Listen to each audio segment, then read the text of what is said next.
This week on RSBANDB Update, Ninja Week is here with changes to the Hexhunter bow and the Toolbelt interface, among others. The visualise option will now work anywhere. And the tutorial island A/B test was successful, and we'll hear more about that in the future. Plus our thoughts on the most recent Ninja survey.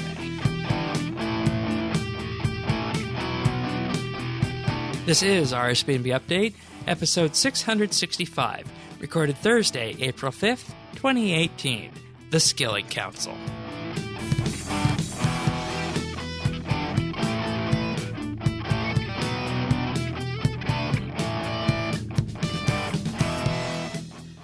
Hello, everybody, and thank you for joining us for another episode of RSBANDB Update. Tannis and myself are back this week. Hey. Nice and quiet week on the home front this week, I think, all things considered. Yeah, it's a little too quiet. But it was April Fool's. It was. And they did have a good April Fool's. Yeah, and that was fun. And that was Jagexa, basically a RuneScape digital assistant that you can have a look at. And I mean, you know, it's the idea was, you can now play RuneScape by just chatting to this device. So that was a fun little thing to watch. So you can find that on the Jagex YouTube page. There's also the Ring of Rares in-game as well that appeared for only the one day when you tried to pick up one of the rares that was on the ground. What'd you think of that? Yeah, I don't know. April Fools. Yeah, it was nice. Typical RuneScape April Fools. Yeah. I did like Jagex though, and the funny thing about that is, it's not actually any creepier or buggier than the real one. So who knows? Maybe we'll see that someday. Yeah. All right. But basically, it allowed you to pick up little rares that you would find in game, party hats of all 6 colors, and then turn yourself into one. And I mean, obviously, they didn't want to leave something like that in game because it would have been pretty big. But anyways. Yeah. That was April Fool's. We didn't hear too much about it, but it is there. Now, this week is the Ninja Fix week. A number of things have been chatted about here, and, things they highlighted were, the fixes towards aura management, allowing you to combine your augmented degrade to dust equipment, new familiar overrides, boss health bars, and some cosmetics. These weren't... I think that this paragraph could have been slightly changed in terms of what the actual Ninja fixes were this week that came into game. So, that's the sense I got, and I think that's the sense we also got on the Weekly Bite as well this week, because on the Weekly Bite, I don't believe I mentioned any of these changes as being overly consequential that Jagex mentioned in their news post. No, you didn't, and that was I found that pretty interesting. I'm like, I actually think the Bite did a better job at the more consequential. Yeah. Well, if you guys want to follow along with the Bite, youtube.com/RSBANDB, you can find that every Monday, or as it was Tuesday in this case this week. But let's just jump right on in here to the patch notes. So this week, teleporting to Brain Death Island via the Dungeoneering Cape and Horde Stalker Ring can now continue Pieces of Hate when required to visit. Yeah, that's kind of an immersion breaking change. So that's good. That was fixed.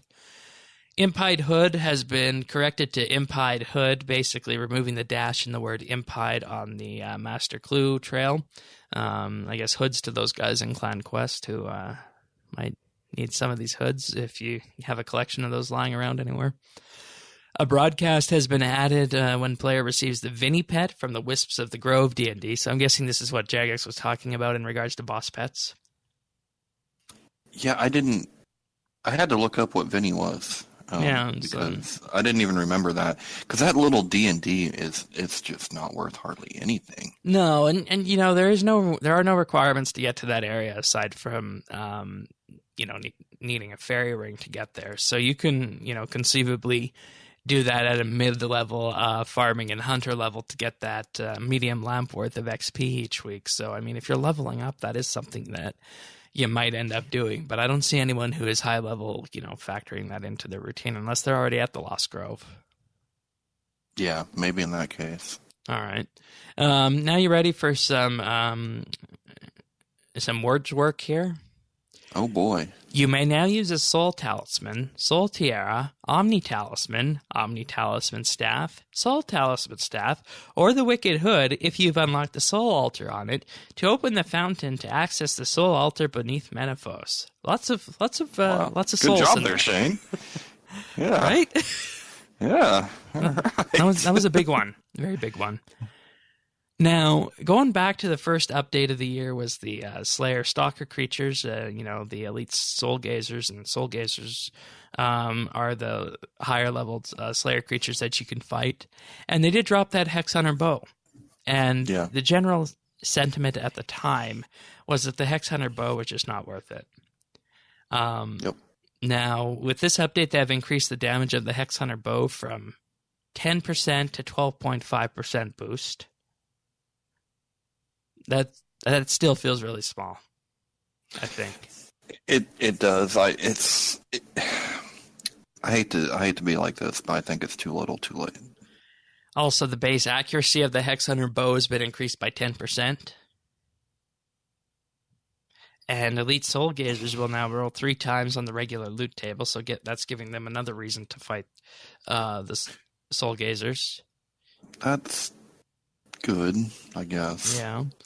And now when you attack a monster which deals magic damage with your Hexhunter bow, it will now display an icon on the monster bar, which lets you know that your damage bonus is working against them.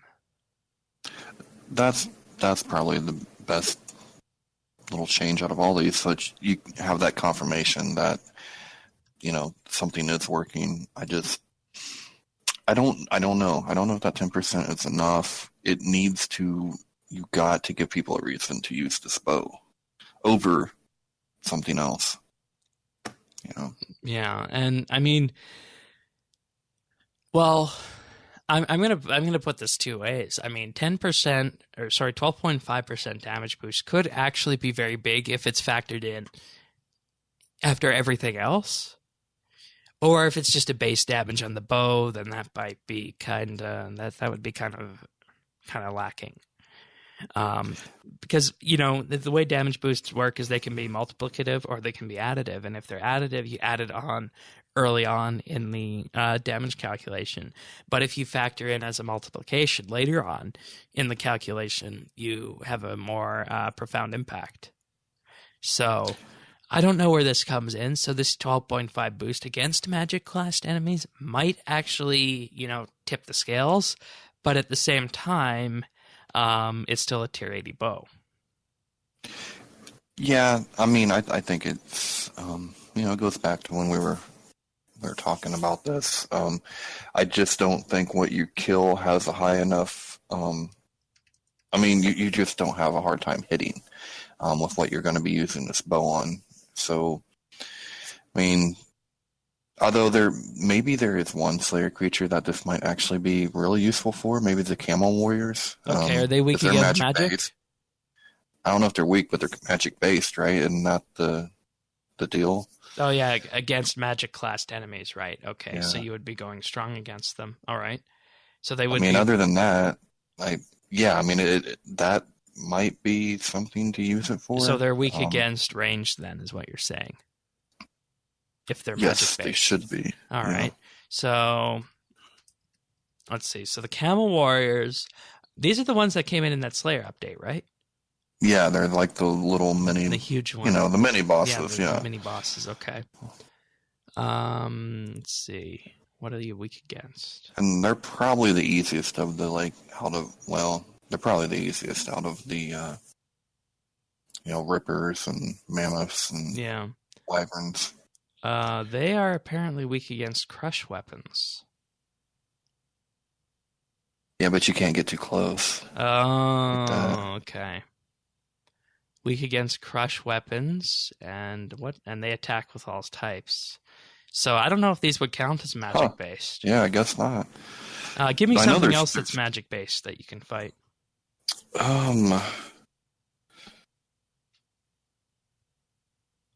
Yeah, there you go. Let's see. Black Demons? Yeah, but if you can't hit a black demon, Okay, that's a bad idea I then. mean, that's what I mean. That's the whole Glaciors. issue. But Yes. you use magic against those, and you just rip them apart. And we actually have another patch note that all would work together pretty well with the glaciers. So, because what I'm trying to do here is call. I'm trying to do a little bit of a mental exercise on this to see, like, what is the highest level magic-based Slayer creature out there? Like, that's what I want to try and figure out here. Because if I can figure that out, we can see exactly how much this is gonna bring in, and see where this 10% comes in, and what this effectively makes a tier 80 bow act like. Let's see. Let me just Google something here quickly. Magic-based RuneScape NPCs. And for those who are wondering, there is actually a formula that you can use to calculate your hit chance based on this, and it factors in the affinity of the monster. So if they were weak to arrows and they were magic-based, then what that would effectively allow you to do is that would give you the best affinity against them, and then you would just factor in accuracy and defense in a fractional form, and that would give you your hit chance. Let's see. Let's just say for the heck of it, you're fighting Aram and the Barrows, because that's also because that's magic based. So let's see. So the affinity for that would be 90, and now the accuracy, your accuracy of the Hexhunter bow is 1924, and Aram's armor is 1299. So you would already be guaranteed a direct hit on Aram every time with that, and that's a high level creature. So, you're entirely right. If you're fighting, basic Slayer creatures, this bow is still just going to rip right through them. Mm-hmm. But see, so at that point, I mean, what does it give us? Like, this is asking to be used against something that is now boss based, I think. Maybe, but I didn't even think it worked on bosses. Well, I mean, it's a bow. You can use it anywhere. What boss is magic based?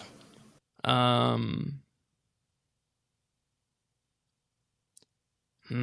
a good question. I don't know.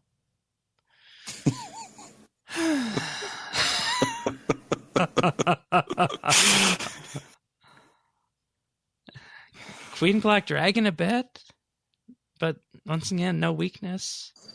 Yeah, no. So where exactly are we going to use this bow, Tanis? When the abyssal creatures come out? Okay. They'll make something magic based? I don't know. The magic based creatures that we have right now, it just doesn't matter. I mean, you could use anything for it. It doesn't matter. And then if you add on top of that, that you're going to have perks, and we have all kinds of accuracy increasing perks and stuff. It just doesn't stack up. It's too little, too late. It was a great idea, but it's too little, too late. Yeah. There's the Nihils, on Frenesque. That's true. The Nihils would be good, and they're still decent money. Yeah. They are weak to magic, and they do use magic on you. Well, depending on which one you get, right? Right. Because they're all different, yeah. Muspa or magic. Well, no, they're all three. They have all different. Okay, that's ranged. Well, I always use magic for them, but they have all three kinds. Yeah, so you wouldn't take him to that doesn't anything else because there's only one of each.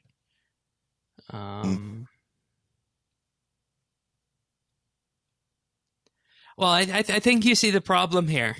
Yeah. I mean, you have done your fair share of Slayer, and if there was a Slayer creature that you could point out that used magic effectively and was high level, I think you would have remembered it by now.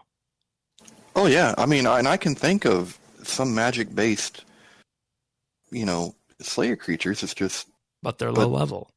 There's not. I mean, or a mid maybe, like your spiritual mages. I would consider that maybe a mid. Well, I know, that's what I'm saying. Or like your mutated blood fells. But there's nothing that's high. There's no. I look at the new Slayer dungeon. There's nothing really in there that I can identify as magic based anyway.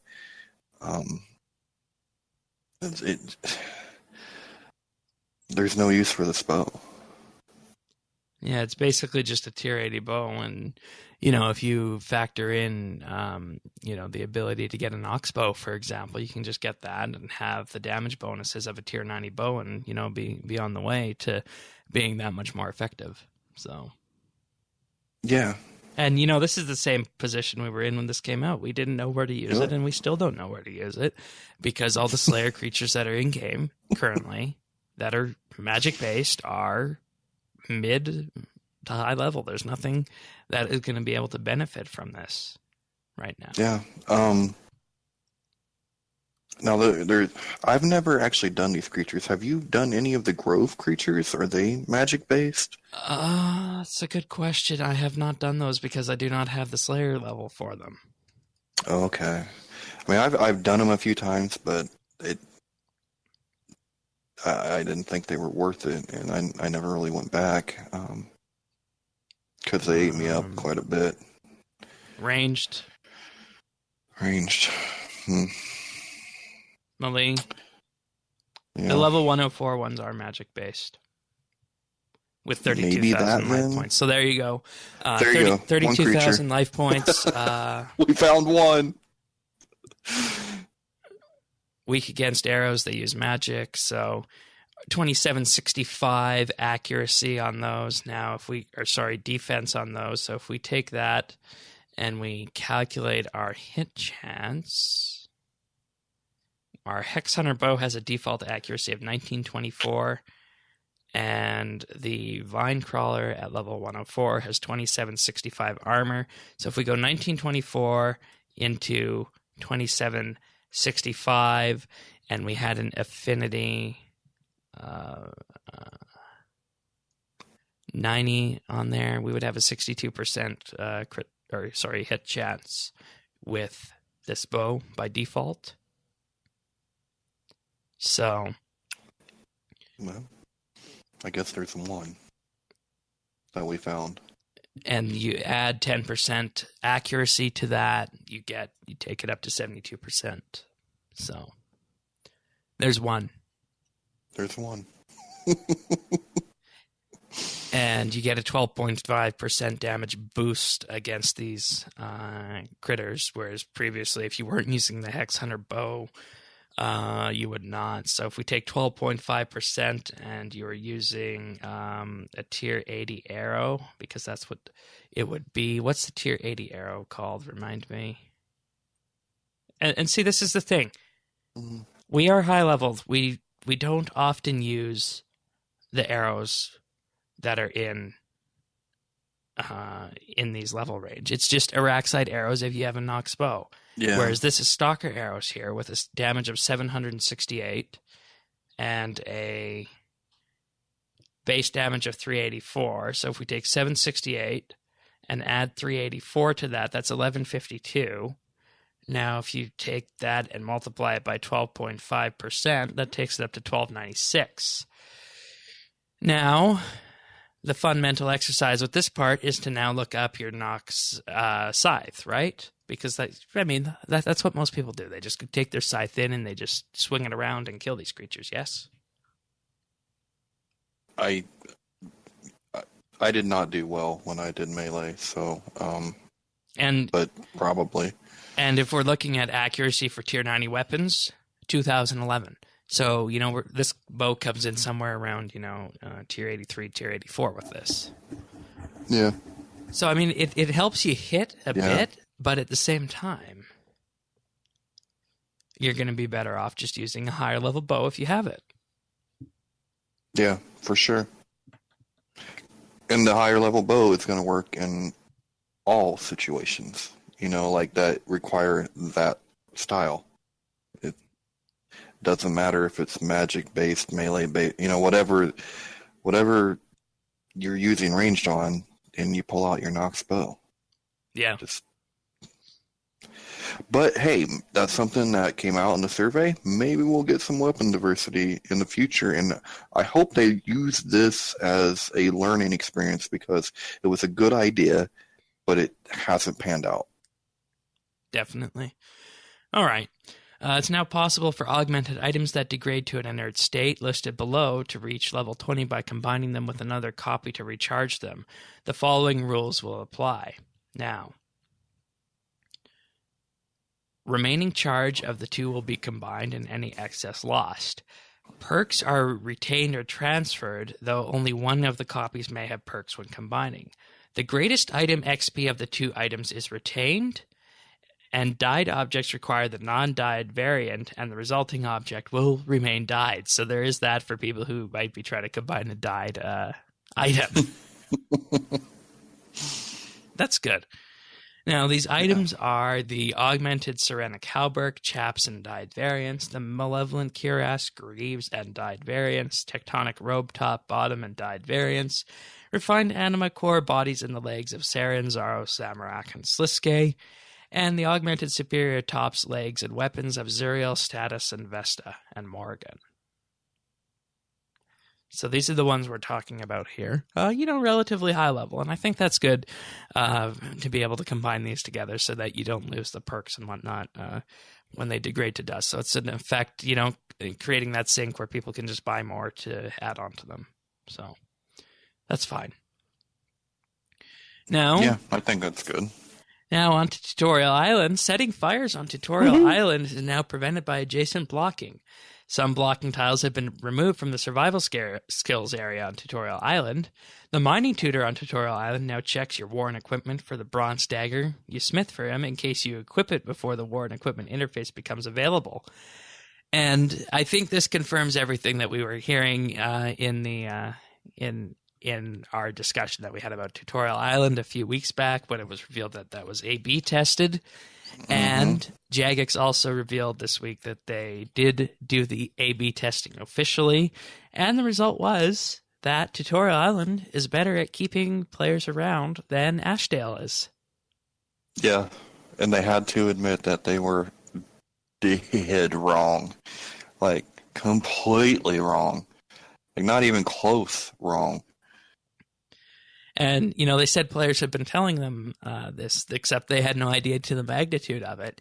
And lo and behold, here we are. So that's good. And, they said they'll be making an official announcement about this at some point in the future. But I think with this A/B testing and these patch notes we see this week, I think it's safe to assume that Tutorial Island will be making a return as the in-game first experience.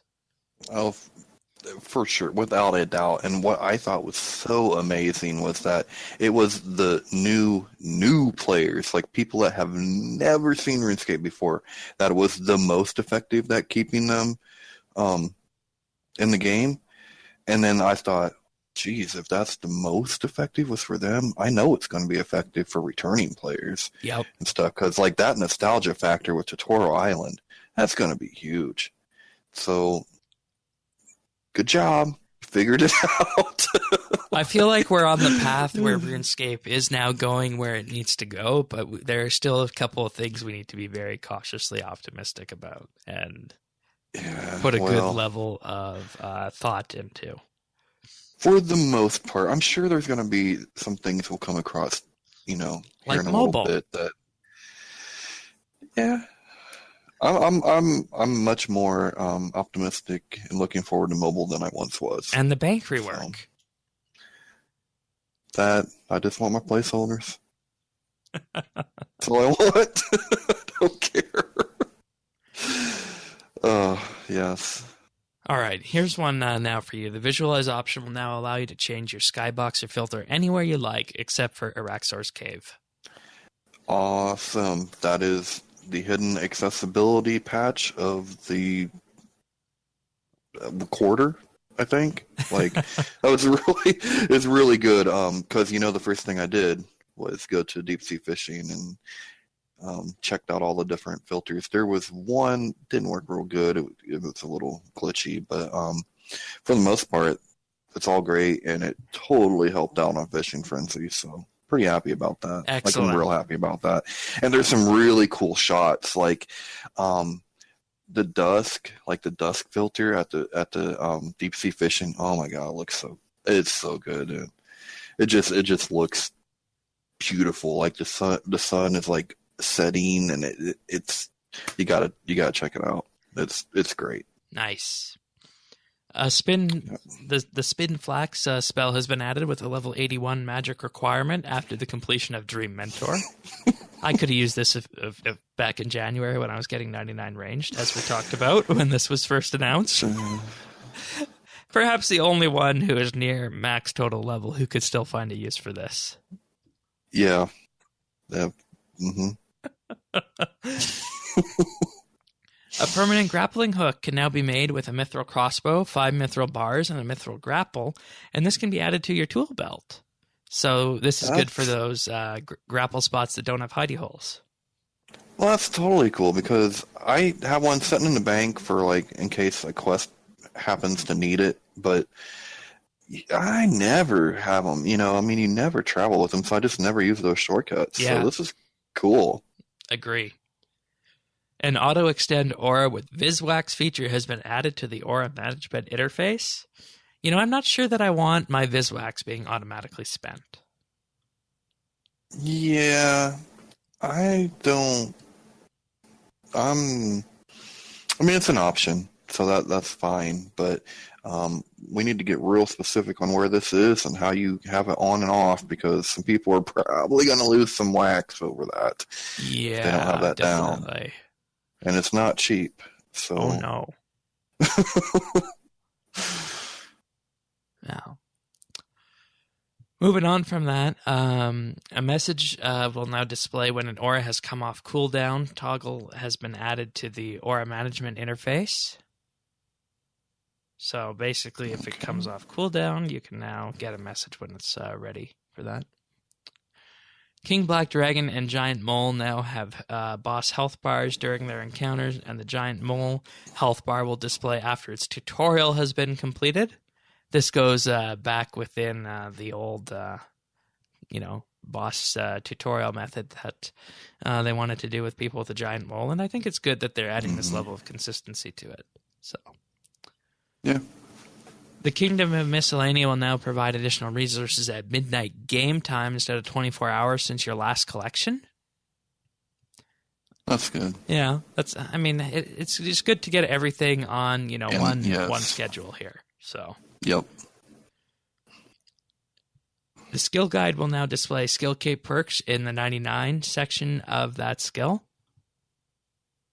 See, basically what this is saying now is that, skill cape perks are part of the reason to get 99, and kind of going into the discussion we had last week about 120s and whatnot, that, does adding a perk to 120 kind of tip people in that direction. So I think the answer is yes. Yeah, maybe, yeah. They did mention in the news posting about boss pets, and here it is right here. Arim, Darak, Guthan, Kirill, Torag, and Varak, the baubled pets, now act as familiar overrides, and Tiny Death can now also be used as a familiar override. So they're coming a little bit of the way as offering pets as overrides with this, but I think this was more consistency's sake one, since you can already do that with the skill pets. Yeah. I I need the legendary pet override. Yeah, that would be great. That would be great. Yeah.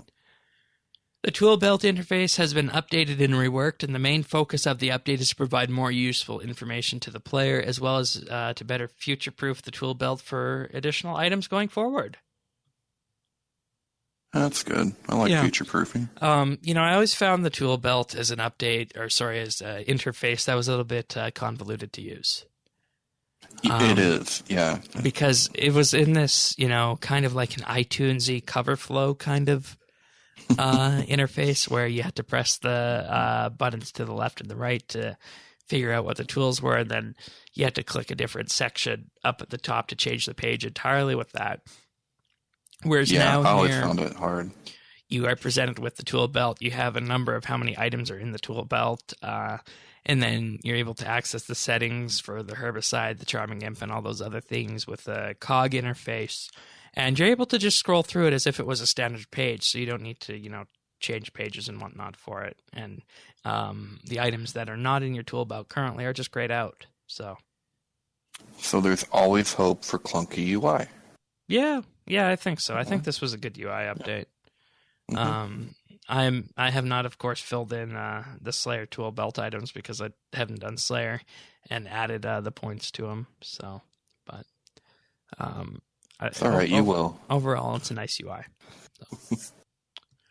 All right. So, moving on to the next patch note here, the Enduring Glaciate, which we mentioned in terms of glaciers, will now be aggressive to the player when they spawn when fighting the glaciers. Thank goodness. That's the whole reason I don't do glaciers, because it's too hard to identify the enduring one, and it can't be the last one. I remember. Okay, I used to fight these things. Remind me what the enduring one does. It increases its defense. I don't know. It just makes it so hard to kill. Oh, it increases its defense, so you want to kill it first. Yeah. I think the order I did it in... There's the one that blows up, and what's the third one? I don't even remember. That's a good question. Because I know there's the enduring one. There's the ones that... blows up. Is it some kind of prayer sap, I think? I can't remember. I don't know. I don't know. I think I always killed enduring first. Then I killed the other one that we're not remembering right now, the Sapping Glaciate, which drains the prayer points each time it hits. And then after that, I would just kill the unstable one last and leverage that to help me have less HP to work with. Yeah. Well, I'm glad. This is a good fix. Yeah, I wonder how these things are for money still. How are the boots doing? Boots, 13 mil for the Steadfast boots, 3 for the Ragefire, 5 for the Glavian. Yeah, it's still not bad. Not bad. All right. Still a decent task. Yeah. Oh, you can get them for Slayer. Yeah, it's a Slayer task. Oh, I never got those for Slayer ever. Okay. You have to toggle them, I believe. Oh, okay. All right. Yeah. And probably a Morrowind task only? I don't know if they're Morrowind only. He does assign them, and you will come up against him in his highest tier, Rush of Blood. Yeah, we're not going to talk about that. That is the number one reason I have not done the Elf task set. And the Dominion Tower is the reason I have not done the Desert task set.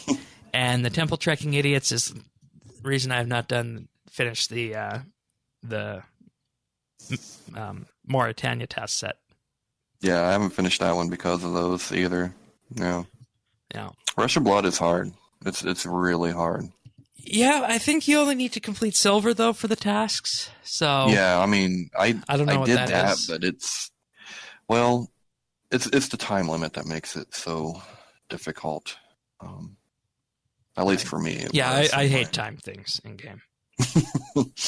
Yeah, and then the next level you got the glaciers and the TDs. All right. Yikes. Yeah, fun stuff. Definitely. All right.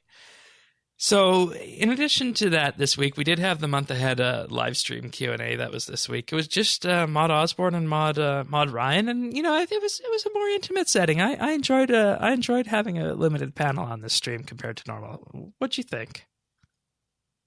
Yeah, when I saw it was Maud Osborne, I kind of got excited from it. Like, ooh, we're gonna hear something we're not supposed to. What's he gonna leak? What's he gonna leak? Well, yeah. Unfortunately, then I don't was think disappointed. He did that. Yeah, because he was behaved. Didn't come off anything. That's right. Someone's got to go to RuneFest and twist his arm about something. Just get a little inkling of something. But anyways, so what we got in this stream is effectively a rundown of what we're going to be seeing in April. They did go over the April Fool's update, the Ring of Rares. They said will only appear on April 1st of each year. It'll come back next year. It's meant to be a joke. And they want it to keep its joke value. So that's why they're not making it a permanent item that people are going to be able to grab. Yeah. I think that makes sense. Mm-hmm. One of the very early things, of course, was the tutorial island retention for players that we already talked about that. I don't think we have anything else left to say about that here, except Jagex was told numerous times by players that this was the case, and they have now officially tested it. And, I mean, it makes sense from a player perspective, I think, right? Yeah.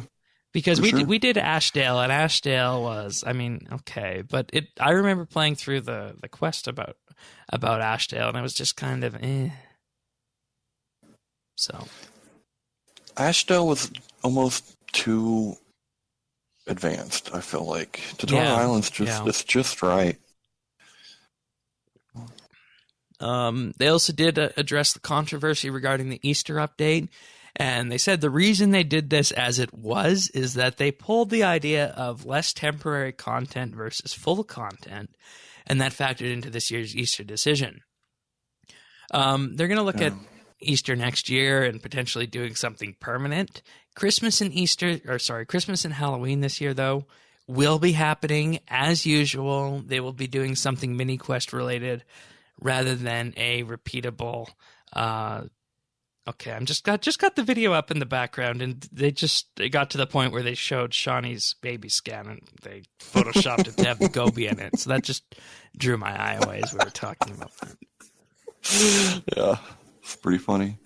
But anyways, if players do want, something permanent, they will do that for next year's Easter event. And they said not to worry that Christmas and Halloween will happen, was planned on this. So, and if you want to read a good article on that, where could we find something like that, Shane? Precisely, I was just about to say you could just head on over to Informer at informer.rsbnb.com and find Colton's article "Egg Scrambled: Holidays Lost," where he talks about why RuneScape should be focusing in on maintaining these holiday events, not necessarily for the real world value that they bring, but because it is something that is unique to RuneScape and fosters togetherness within the game and gives people who do celebrate these holidays in the real world something to latch onto for their online playing experience. So give it a read. It's a good article. Lots of Easter bunnies on there, and a rather nice little meme that he posted in the article. But I'll leave that as an exercise to the readers to get if they want to go see what Colton wrote on that. So I'm happy about them doing something permanent for Christmas, Halloween, and looking at that for Easter next year. I think that's good. The players have spoken, and there we go. Yeah, Christmas and Halloween I think are the two biggest, and I think those would be the two that will always remain. When it comes to permanent, I only have 3 words: cabbage, face, punch. They said it would be careful what you wish They said for. it would be mini quest related, though. Okay. Careful what you wish for. I still want to see something like Death's House, that Halloween we had, I think, in 14 or 15. Do too. I do too. That was the best Halloween ever. Yeah. All right. Edgeville Cleanup was classified as unfinished business. They're going to be bringing it as a mini quest, effectively internally titled as a post quest for an activity to do after Ritual of the Mazharat. It's going to reward a little bit of XP. They call it token XP, and gives you the ability to unlock Effie, the effigy pet. This just needs to happen. I mean, we're not going to really get anything out of this other than It's been like how many years? Like 7 years, 2011. Yeah. Now, would your parents or your spouse just say it's unfinished business if she's been telling you to do something for the last 7 years? Yeah. Clean up the yard. I'll get around to it. Some unfinished business. Yeah. There you go. They did say there will be a little bit of a tease as to where they're going next for the Dragonkin storyline. So that should be fun to see in the lore. Now on to safe cracking, which is effectively a thieving diversification project. This will be coming out this month. It'll be a new thieving method. Sits between level 62 and 95, so between the Thieves Guild and the Elves. And the Guildmaster will teach you the best way to crack the safes and then send you out on your merry way into the world. They'll say you might want to focus on a route similar to farming, and it's aimed to be a new method of thieving training other than just pickpocketing, which makes sense because if you look at the thieving skill, there are tons of pickpocketing events in the skill. So, and it also gives you that attentiveness reward to where you can be AFK if you want, but there will be some kind of a audio and visual cue that if you do a certain action at this certain time, it's going to do it quicker the way they explained it anyway. Yeah, so. Yeah. Basically, if you're paying attention or you hear the click, you'll click and unlock that layer of the safe right then and there. So it's good. Yeah, I think that's a good example. Yeah, and it's focusing on skill diversity, of course, and the reason they want this is because they want all skills to kind of feel like deep sea fishing did after that update came out, and this will not be the first update of the month, they said. Yeah. So it'll definitely not be next week. Not next week, yeah. I'm looking forward to it because here we are, 2 skilling updates that we saw at RuneFest that have now been prototyped and made it into the game. Yeah, I'm really looking forward to this because of the space that it does occupy. And, Pyramid Plunder is okay, but it just gets so old. And that's all you got is Pyramid Plunder or pickpocketing. So, like if you have a secondary account, this might be really nice to do the safe cracking. Yeah. And, there's also the whole farming aspect to it, sending you out on a route and whatnot. And that's something I've always enjoyed about farming. So that's good. Yeah, I think this is this is diversity done well. And we'll see what happens when it's not. That's to come. And line fire making is also coming this month. There it is. This started off as improvements to the Book of Char and the fire making event in Char's Training, the weekly event, because not many people, as they know, did that. So what they have done is they have effectively made Char's Training no longer weekly, and it's just an activity that players can take part in, and now only requires 5 minutes. Then that was combined with something Mod and Ryan prototyped very quickly, just, starting fires anywhere, not running in a line, and, basically making fires appear right below you when you click something. So the idea behind this is that you'll be able to use the this reward that you get, which they're calling a pitch can from the Char's event, that will allow you to start these fires from anywhere in your inventory quicker than you can if you just click on the log. And that's where it's going to add a return to line fire making by bringing this into game. And, in the behind the scenes, we didn't really hear too much about that this was an update to the Char event, did we? No. I think we heard that there was a pitch can, but I don't. But not much else beyond that. Yeah. And, I think my biggest concern with this is going to be that you have the Book of Char event, and that's all fine and dandy. But when you think about it, you're going to make it so people can just start fires anywhere and start fires quickly. That's good. But at the same time, how are you going to get people to go do the Book of Char event to get this pitch can when it isn't a reward that you're going to get quickly, because you're not going to be guaranteed to get this on the first go. And from the sounds of it here, and we might be reading more into this than we should be at the moment, is that you need the pitch can to effectively do fire making quicker than you can now with this update. There's nothing that I like about this update. I'm sorry. It hasn't came yet, so don't let me. But right. I just and that's why I don't know. And that's why I said we're not going to read too much into it. This is just what's here. Yeah. And for all we know, there could be a basic pitch can, or there could be a bonus to the just starting fires as it is in the line right now and not using the bonfire. Yeah. I mean, I think I'm just adverse to the idea of it. I'm not nostalgic about line fire making at all. It just, well, we'll see what happens. I would love to be wrong. I would love to be report to everybody that it actually turned out really well. So yeah, we'll see. But I mean, it's not just the pitch can. They're also adding the ability so that you'll be able to light the logs faster as you level up. So. Yeah, and that is, I mean, okay. It might be too that I was stuck on Char for almost a month. I hated that quest.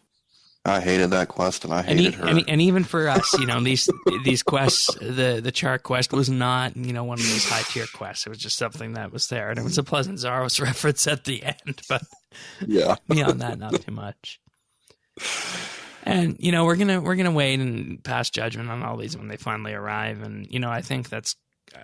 I just wanted to point that out that could be one of the potential pitfalls here with this. And they did receive a question: why wasn't the construction rework in the survey or the POH house rework? And the reason they said for that is because they have pulled this before, and they know it's something that the players are really affectionate about. And they didn't feel it was necessary to pull something that they knew would come in high already as it was. So is that good or not? I'm like, that sounds like it should be good, but you also don't. I ain't heard you say nothing about working on it, so I'm confused. Yeah, I think what ultimately this means is that, well, I did have this thought when, I was going through this, and, maybe they're going to surprise us, just like they surprised us initially with construction. Oh, here's the POH rework. I don't think it can happen like that. Not now. I mean, we'll see. I almost feel like they know that we want it, but they are not ready to commit to that. Yeah. In any way. Yeah. I don't know. We'll have to wait and see, but I'm glad that it is on the radar at least, and it's something that isn't completely forgotten about. Because that was one of our gripes with the survey when we did it, I think. Mm-hmm. So. And I'm glad to know that other people feel like we do. That we're not alone, we're not in our little RSBANDB bubble, although it's nice in here, it's comfy. But no, a lot of people want the construction rework. So, yeah, that's good news. Yeah, definitely. All right. Next up was an update on the 5-year skilling plan. And, this is what they talked about at RuneFest. And they say that it can't do reworks at new skills in the same year, and that makes sense because you're effectively rehabilitating large areas of the game that need it along the way. So, yeah, I'm totally cool with that. I don't think we need a new skill until everything gets worked out and gets fixed and brought up to date. Totally agree. Deep sea fishing is a good example of what skill rework should look like. And yes, we said that on the podcast. And, Ryan actually confirmed that to us in the replies to the podcast episode. And, it's effectively lots of little things to make it more enjoyable and add to the experience along the way. And fishing was chosen first because, they felt that, as we, I think, highlighted, fishing never changed, right? From the very beginning. Right, yeah. So they needed to add that into it. And it started with Fishing Frenzy, which was prototyped at RuneFest. And then that turned into deep sea fishing. And that idea of deep sea fishing expanded on the theme once they realized what they wanted to do with it. So that's how that whole area came to be. And I think it was a huge success.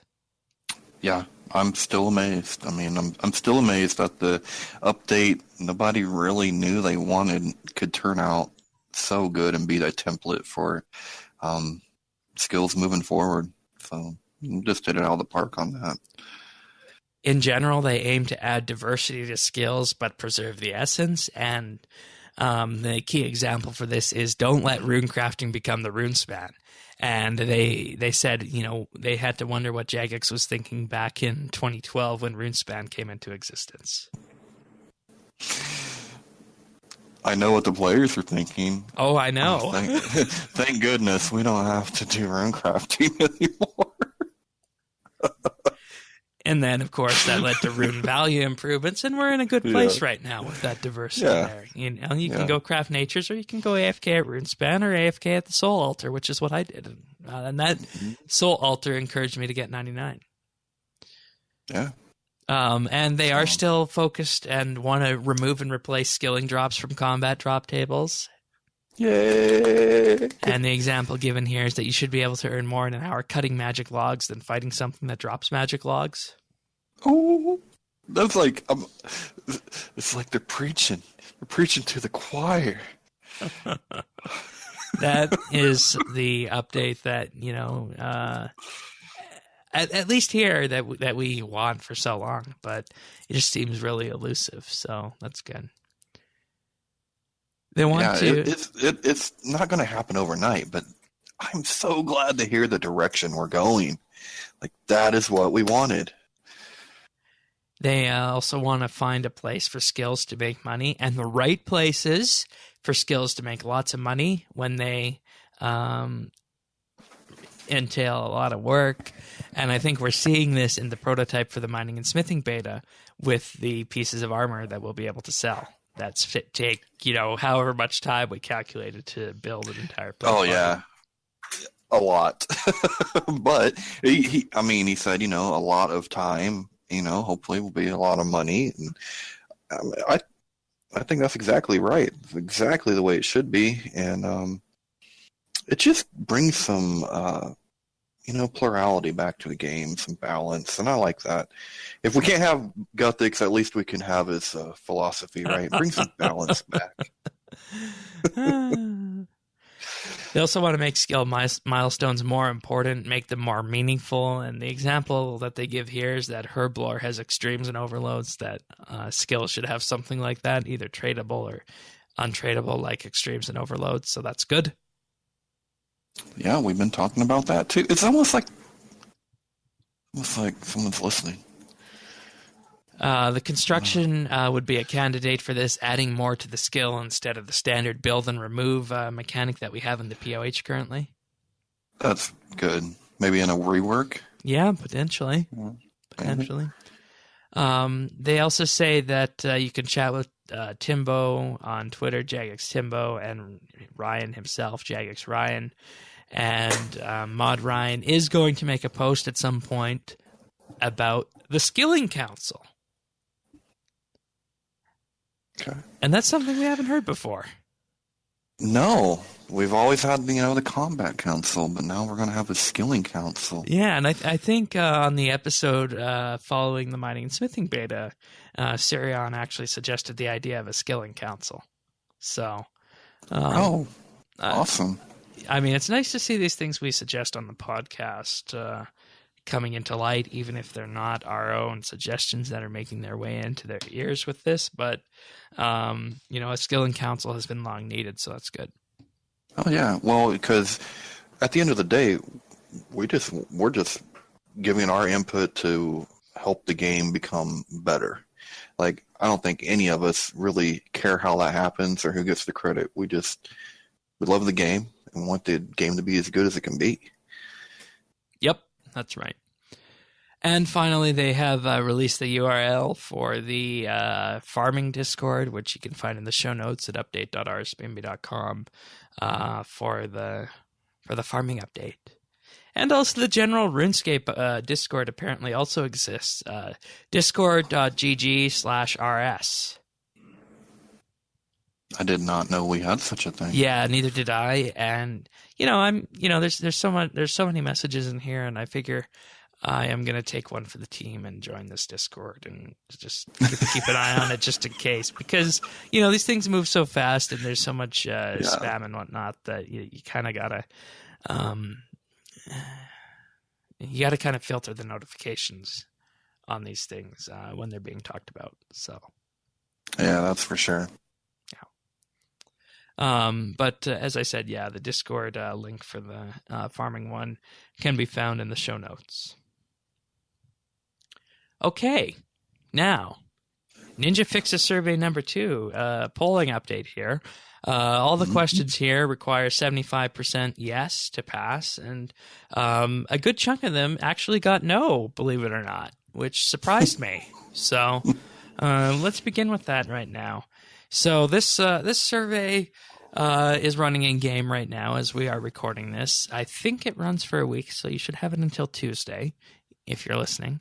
And some of the questions on here are a little bit head scratch worthy, but nonetheless, let's begin.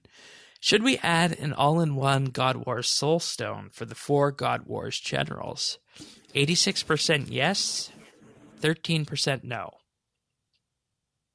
I don't know what this is. So you can directly teleport to the boss. Okay. All right, so it's nothing going to be too game-breaking then. No. You can already do that with your Maxscape anyway. Right. Duh. Should the defense requirement to remove, or should the defense requirement to use the Curses prayer book be removed? 27% yes, 72% no. I voted no. Why is that, Shane?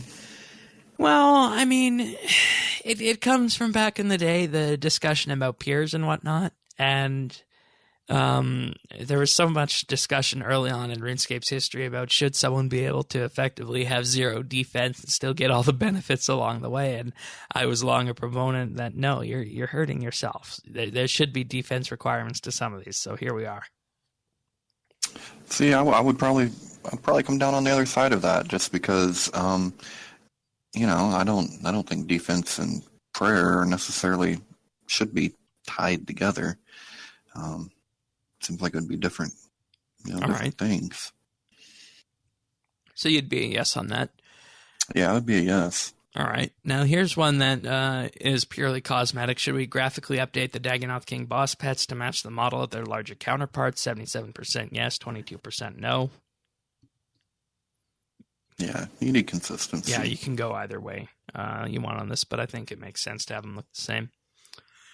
Next up, should the Little Tuzzy pet be obtainable even while on a raid lockout period? 74% yes, 25% no. So this is right at the threshold here. So this one could potentially sway one way or the other. Yeah. I voted skip on this one because I have 0 investment in raids.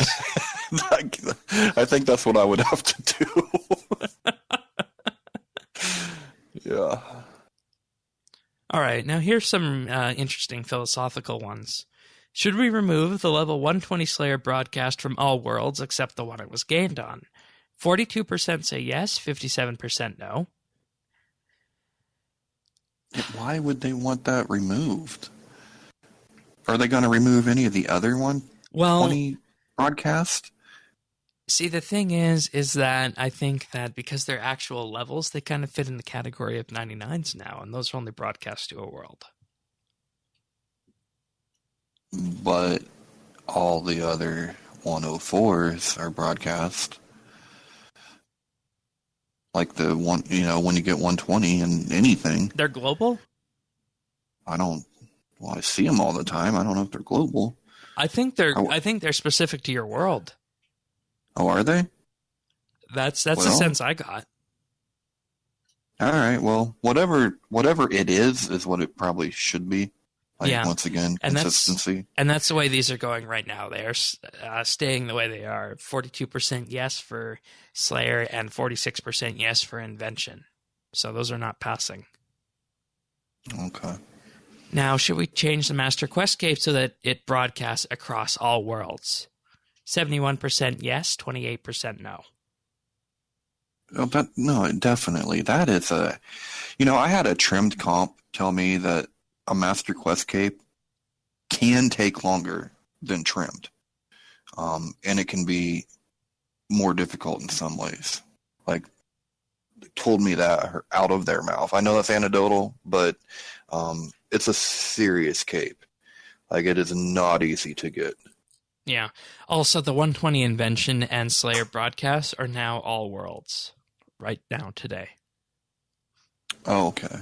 And see, I'm under the impression that, if you get 120 farming, that is a world broadcast, not just all worlds. That's at least the way I understand it.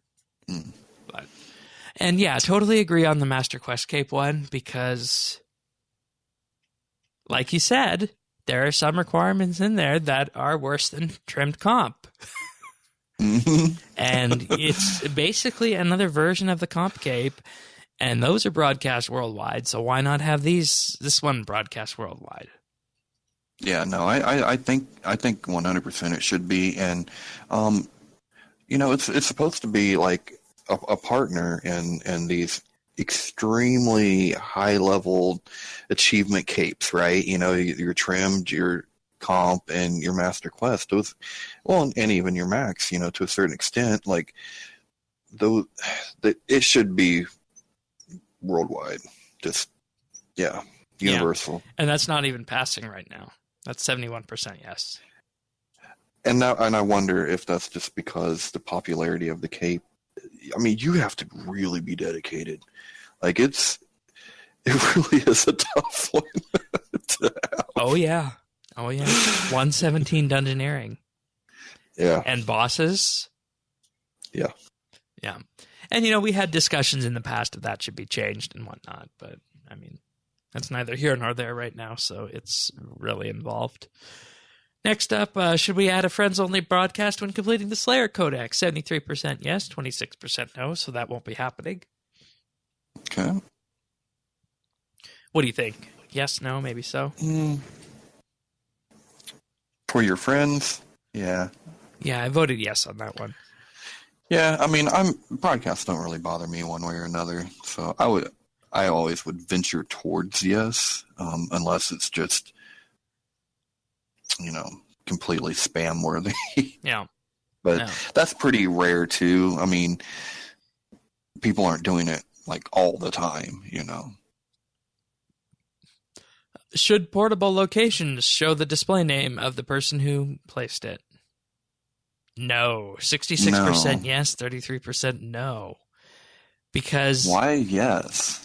Right. And, I think that there can be at some points, if you place portables in a bad spot, there can be blowback from people about that. Well, yeah. So I am really glad that this won't be happening right now, according to these results as of an hour ago. Yeah, I mean, I can't think of a reason why you would even want that other than, like, if you wanted to donate to a host or something, but and if that's the case, then you just say, hey, who's hosting? Right. It's yeah. Ugh. Portables. Should a permanently open door be added to the back of the Lumbridge Castle kitchen? This exists in old school RuneScape. 81% yes. 18% no. You can guess what I voted on this. No. Yeah. I vote no too. Okay, it's not a castle if it has a permanently open door. What the hell? On the back of the kitchen. Barbarians. On the back of the kitchen, really? On the back of the kitchen, really? No. Like, look at the map here. It goes out to the back of the kitchen, and why? Yeah. No. Kind of defeats the purpose. Like, that puts a hole in the back of the castle. Come on. Yeah. No. Absolutely not. I don't know why people are voting for this. Who cooks in Lumber's kitchen in the castle? Nobody. So what's the point in voting yes? I don't. You know what? Because people don't want Old School to have something that we don't. Well, then they should have voted for Zaya and Fossil Island in the poll, but Well, you saw where those came in last week. Yeah, that's true. I don't know. Like you said, who cooks in Lumber's kitchen? I mean, unless you're doing, I don't know, maybe it's a shortcut to the cellar. But how many people are down there in the Calumancer's chest? The only time I go down there is when I have to go do a clue in the Dorgish Khan Cave Goblin City. Well, and you could just use one of those like glass balls or whatever. Yeah, I could, but I'm cheap and I don't buy those. Well, all right. Yeah, it just blows my mind. It's beyond me. I can't figure it out. Yeah. All right. Should we remove the 99 summoning requirement on being able to unlock dragon boss pets? 43% yes, 56% no. No. I mean, it doesn't make sense. Don't get me wrong. It doesn't make sense, but nah. No, definitely not. Now, here's one that raises alarm bells for me. Should we make the remember for 30 days option default to yes when being prompted for authenticator? 61% say yes, 38% say no. Oh, that's a big sigh of relief that this won't be happening. And this has a huge security implication here. Because yes, you should have to click it. Because by clicking it, it means that you have read that box. And you're not going to be able to just have someone who has your authenticator for a one time and is logging in very quickly while you're in the restroom and for some reason knew your password, be able to make that device work for 30 days. And that is one of the hallmarks of two-factor authentication, is that I have never seen a two-factor authentication system that has defaulted to yes, remember this computer for 30 days. Never. And that should never be an option to make that the case. And even more so, that's not something the players should be asked about. This is a huge security problem. And oh boy, am I glad that this is not passing. Yeah, me too. That to me doesn't make any sense. Who is so bothered that clicking on a no, absolutely not.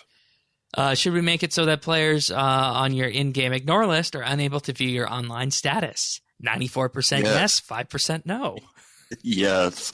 Who is that 5%? They're the people that are on the ignore list, right? Yeah. Following up from this, should the green friend dot take priority over the clan member dot when displayed on the mini-map? 78% yes, 21% no. When this started out, this was closer to 88%. And if you're watching on the YouTube version right now and you're seeing the poll in the background, that's when this poll was initially taken. It was a lot higher than that. So as you can see, it's kind of gone down over time with this. Or sorry, no, that's something else that did. It was 77%, so this is maintained around 78%. So it's likely safe to say this will be happening. And, this has always been a bother to me. Ever since clan chats came out, is that the green friend dots have disappeared. Mm-hmm. So I'm really glad that this will be coming back in force. Now, finally, should a one-use teleport be added that teleports you to the Priftina's waterfall fishing spot be sold in Misthal's shop? And that is the elf that mans the Priftina's waterfall fishing shop. 86% yes, 13% no. Well, yeah, I mean, I know that you probably still wouldn't go there even if you only had to click once. But see, I don't see why this is needed. We have something called elf teleport crystals or crystal teleport seeds that can take you directly to Cruis. Have you ever had to run up to the waterfall, yes, though? All the time. Well, it's a pain. Like, I don't have see to that do as a it 'cause pain. you just go out to the Max Garden and retune one of your portals and pop up right Oh, there. God. But people do that? oh God, yes, that's what I do. I ain't crawling all the way up that thing. I ain't gonna go jump. I ain't gonna climb up, go up yonder mountain. No. I can't believe people do that. Oh, I totally do that. I teleport everywhere through the Max. You will too someday. It breaks a level of immersion. No, I'm totally immersed because in this world we can teleport ourselves. So, like, walking is more breaking. No, I think it. I feel it's immersion breaking. But I'm totally immersed by going through that portal. We don't have portals in real life. We do in RuneScape. I like it. Okay. All right. What are you doing on the waterfall anyway, Shane? It happens to be a good place to train invention. Oh, okay. But don't say. But I haven't gone back since Frenzy came out because I've used Frenzy for that instead. All right. Well, we'll give you a pass. And yes, I even walked to the deep sea fishing area. What? How do you? What? I walked to the. So you got to walk all the way to the fishing guild? Yes. From the Ardoyan Lodestone. I mean, it's not that far of a walk, I guess, but it's far enough. You got to right click on the dude. Once again, you just go to the Max Garden portal and pop right there. Oh. I was one of the 13% no, in case you can't tell. Yeah, I can tell. And it's important to note that I do not have disdain for people who use those portals. It's just something that I will not use. He says that now because he doesn't have access to them. I have access to one. Okay. Well, once you're there all the time, and all you have to do is walk out the door. We'll see. We'll see, Shane. Aye. Okay, I'm one of the 13% no. But I don't begrudge you Max types. I just prefer to keep things a little bit more grounded in using my feet to get places. So, okay, moving on to our listener questions for the week, and the first one comes from Parnassus. So, here we are. It's an audio question. All right. Hey guys, Parnassus here. My question this week is in regard to the Spring Fair. Personally, I just went down and did the tasks necessary to unlock the title, and I return each day for the Claudia prize, but otherwise I just ignore it because I'm maxed, and straight XP with no rewards is not worth it to me, especially at the nerf levels they get, and the tokens are so cheap to buy on the GE. Do you think if they gave the players a chance to earn the pet drops for the different skills there, that it might make it more attractive? I, for one, would probably be happy to go down and do the prayer training or the agility training if I knew there was a chance I might unlock the skill pet. Love to hear your thoughts on this, and once again, thanks for the great weekly podcast. Yeah, they definitely do need a way to bring people to this deep sea fishing area. Or sorry, deep sea fishing. You mean the fair? Yes, the fair. I'm not the fair. There's plenty of reasons to go to deep sea fishing. We gotta say it all disoriented. We need a chance at the pets. I've never understood why you can't get them from doing that stuff. So, 100% agree with Parnassus on that one. And I don't understand why it's not. I can't think of a contrary argument for why it shouldn't be. And it's a low amount of XP that you get there, so the chance of getting the pets would not be as high as doing higher XP content. Yeah, I mean, probably not. It depends on if it's, the XP based or the action based one, but it doesn't matter. Like, it's still like you're still doing something in that skill. Like, I don't know. Yeah. I feel like it should. I can't think of an argument for why we can't. And I can think of times when this actually did get in the way. Like, there were times that I wanted to, I think it was, I don't know if it was the first year of the beach, it might have been the second, whatever it was. The Skilling Pets came out, coincided while the beach was up. And I remember I didn't go to the beach because I was trying to get the fishing pet. Right. And so, like, I wouldn't take any time away from it, because I'm like, no, because that's, especially not to do that, because I'm like, no, I can't get the pet that way. So, yeah. Yeah, totally agree with I will say as well that they should add something there that will encourage people to go there aside from, just the daily Claudia grab. I don't know about you, but it feels like the fair isn't as social as the beach is, and it feels like there's definitely less people at the fair than there was at the beach. And maybe it's just me, but it also felt like last year's beach wasn't as busy as the previous year's beaches as well. No, you're right. You're 100% right. It wasn't as busy, and the fair even last year I think was a little bit less social, but it had those what were they? It was special happy hours or whatever. So it would pick up from time to time, and the fair last year was really good for like an Ironman or a secondary account that was low level. It was really good for that. Like I did a lot of the duck on a hook type thing for Hunter. Yeah.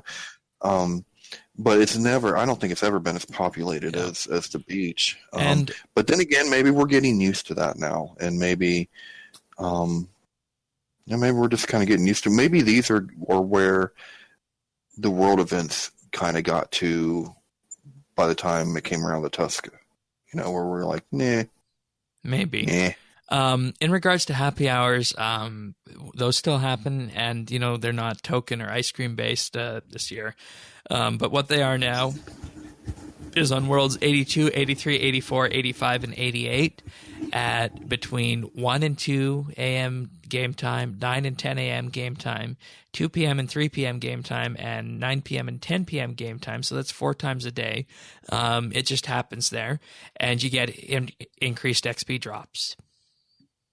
Oh, well, that's great to know. I didn't know they were still doing that. That was at the very bottom of the news post in last week's spring fair posting, and I think we might have missed that on the podcast as well last week. Right. We were a little bit too concerned with Zoltan and his Russian influence. Well, I'm glad Shane caught the fine print there, because I missed it completely. Yeah.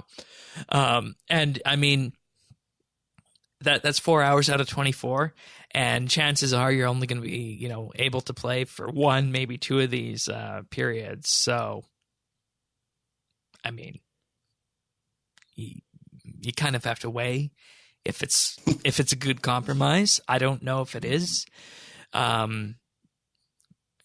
because I mean, are you going to go to the beach for an hour? Like, how much time do you want to spend at the beach per day? Or sorry, the fair per day?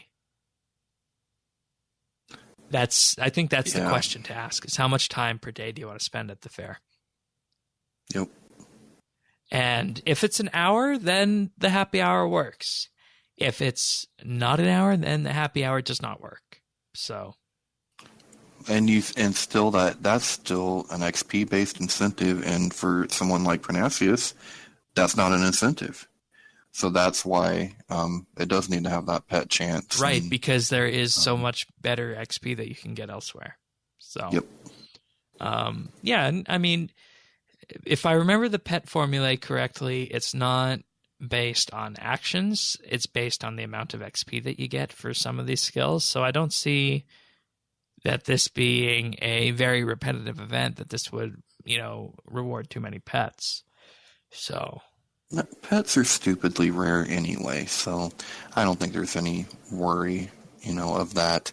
And And so what if there was? Is it any different than going and doing whatever pet you're hunting and doing that training method all day long? Because you're still going to be doing a training method all day long. You know what I mean? Like, it's the same kind of chance. It's the same formula. So it shouldn't really matter. Yeah. All right. I think that covers that nicely. That they definitely should add something pet-wise, or maybe even something else that we haven't even thought of yet here to encourage people to come out to the fair. Because you can just get that XP elsewhere. So, all right. This next one comes from Tycho. So, dear RSBANDB, with the results of the survey presented, one can take a guess at what direction Jagex is going this year. But if you were to give a name of this year from the updates so far, their plans for the future in your own perspective, what would it be? Also, if we imagine the scenario that Jagex would announce the interfaces for RS3 are going to be entirely reworked, would you be for or against it? I have arguments for both sides, but would want to hear your opinions on the matter. See you this weekend. Tycho Elf out. The funny thing is I can actually hear his voice asking us the question. Right. It's like, what would it be? Well, I got one word for what I would call this this year. Okay. Winning. That's exactly the same. Word I had in mind.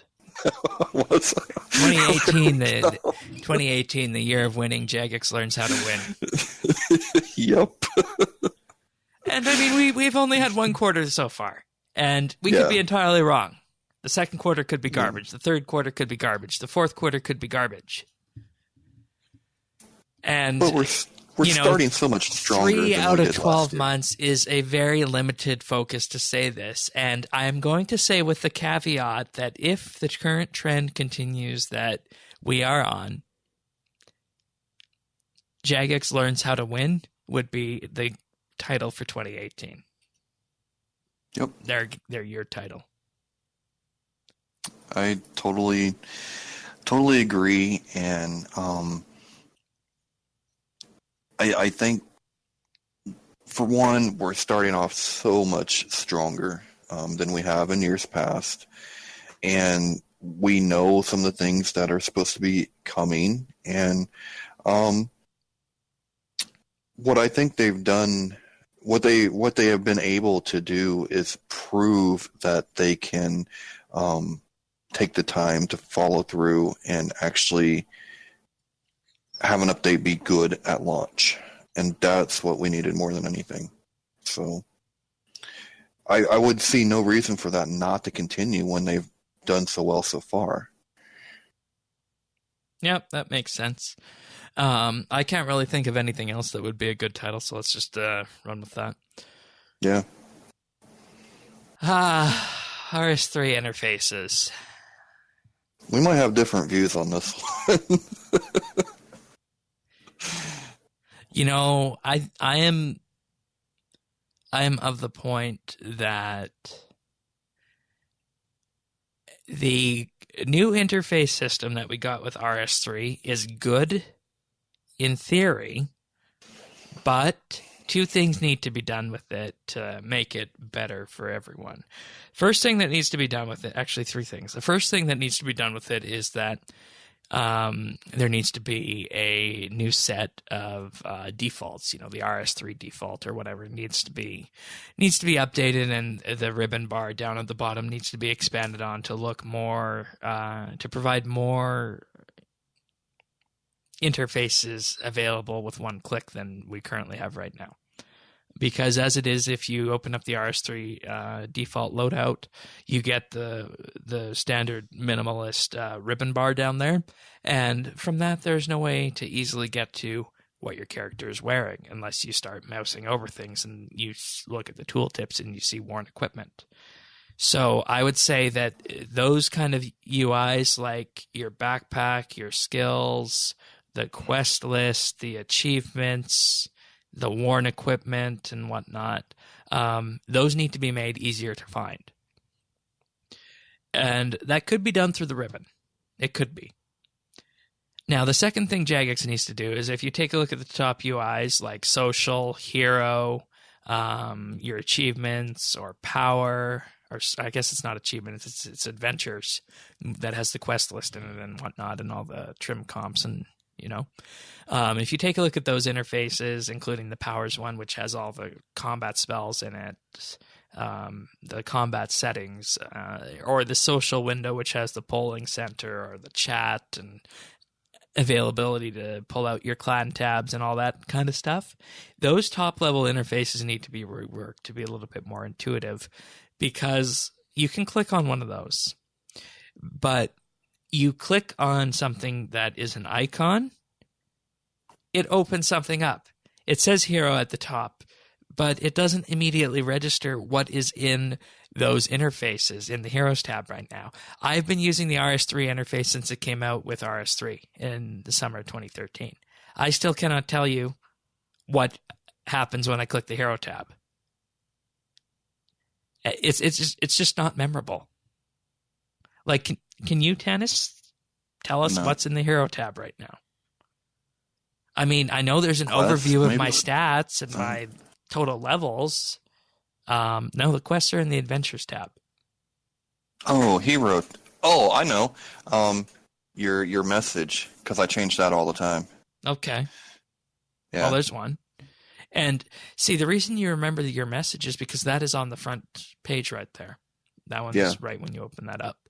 So, we need to get to a point where we can access more of the RuneScape features within one top-level interface, and we don't need to drill down into these sub-interfaces. And beyond that, it needs to be memorable what is in each of these. And maybe it's because we played RS, for so long without an interface like that. But I would think coming on 5 years since RS3 was released, it has been 5 years, believe it or not, that we would eventually have something that would be acceptable and easy to understand.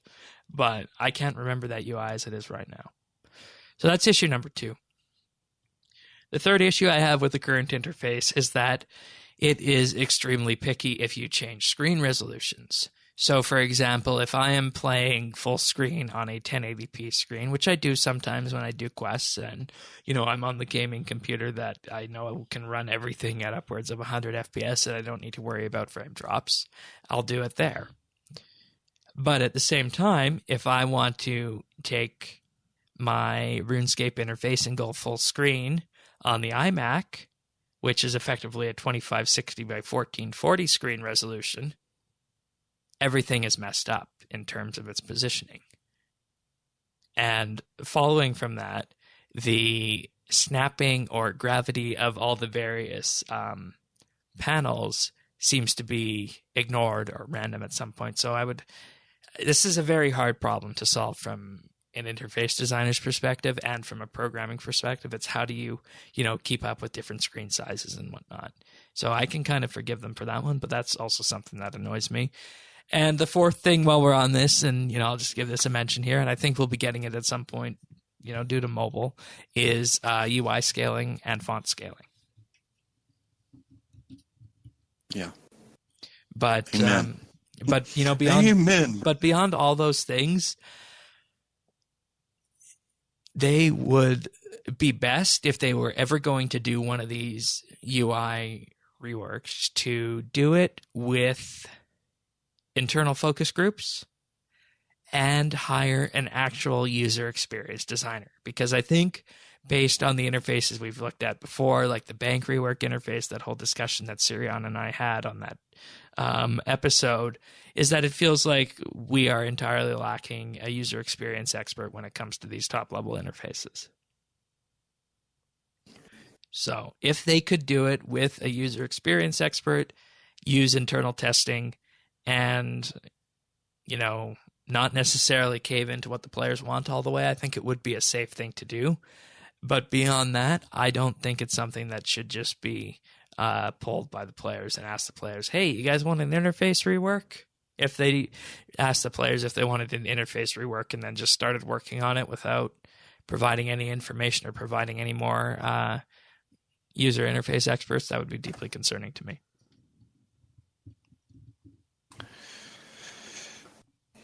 So that's my long-winded answer to that part of the question. I think for me, it's really hard because I think you made some really good points and definitely some points that I totally agree with, but I am so afraid of losing what I have. And I think about what that legacy interface looked like. And honestly, I don't know how I played this game. I don't know. And I think at this point in time, I probably wouldn't be able to. Things were better a number of years ago, so I don't even think that I could at this point. But so I'm afraid of saying yes because I don't want to lose the ability to move stuff around where I can see it. But if I was to be assured that we would not lose that functionality, then I totally agree on font size. I so wish we could have bigger font. That would help so much. And we're all just getting older. So that would be really, really, really nice. And I think you're right, too, about the ribbon and the way that we need simplified. When you click on it, you just see the information. We shouldn't have to drill down 2 or 3, interfaces in to find what we're looking for. That's, and I think the most dramatic example of that is like with the options. When you try to get to that toggle menu, like you got to go through so much stuff to figure out where to turn things on and off. And I just feel bad for the new user who is not going to have a clue where all that stuff is. And I mean, they're trying to learn how to play the game, not where everything is. Like that, I don't know. I just think that's could definitely be improved on. So. Yeah. And there's a reason why my interface, if you ever seen it, is effectively the legacy interface with the very long ribbon with all the stuff on there with one-click access. It solves that problem that I was telling you about. And, a new player is not going to know necessarily that they can do that. And that's what I have fixed with my interface. My interface is effectively the legacy UI with an action bar. And when you open up the inventory, it appears in exactly the same spot it was in the legacy UI. And there are other windows that pop up, like my spells tab, my emotes tab, and whatnot, that take up the auxiliary space on the screen, but they're only there temporarily. And that is, what I feel is effective because it allows me to access all these things without drilling down into these menus. Well, and I mean, if anything, I think the strength of what we have now is its flexibility. So that allows you to do that and allows me to do, I have several of my Windows things open because if I were to have to move around to the ribbon to get to my stuff, I'd be in major trouble. So like to be able to just move a little bit and see it right there on my screen, that's a big deal. Yeah, and that's why I think what they have now as a base is good. They just need to make a few little changes to the under the hood mechanics and the top level UIs like hero, adventures, powers, and whatnot. Those kind of things, social, and do that, and just maybe have a preset that fills out the ribbon like is in the legacy UI. So yeah. All right. Thank you, Tycho. If you guys want to send in questions or discussion topics for next week, you can email them to questions@rsbnb.com. You can also call or text 571-57BNB, which is 571-572-2632, or you can leave us a direct message or @message on Twitter, which is @RSBNB. All right, so on to tech news we go. This week, Spotify released its IPO, and surprisingly, its shares opened at $165.90. This was higher than was expected, 26% higher than the reference price of $132 that was set by the New York Stock Exchange late Monday. Now, this is of course, I think a different IPO than we have been talking about with Snapchat, because Spotify offers something tangible, whereas Snapchat is effectively trying to figure out a way to sell ads to teenagers. And, Spotify is a music service that anyone can sign up for, though they do have paid users.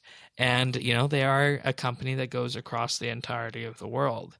And I think when you have something tangible like this, it does provide a better chance at doing well in the IPO. So everything should be looking good for Spotify going forward with this. Let's just have a look and see where we closed at today. Spotify, known as Spot, I believe. I think that's what they were. I think that's what their thing was. Spotify stock. Google's having a hard time finding them yet. Finding them here. They should have appeared. It's a conspiracy. Google's like, would you like to use Google Play? Spotify closed today at $143.99. So they go down. Yeah, it went down a bit, but I mean, still higher than was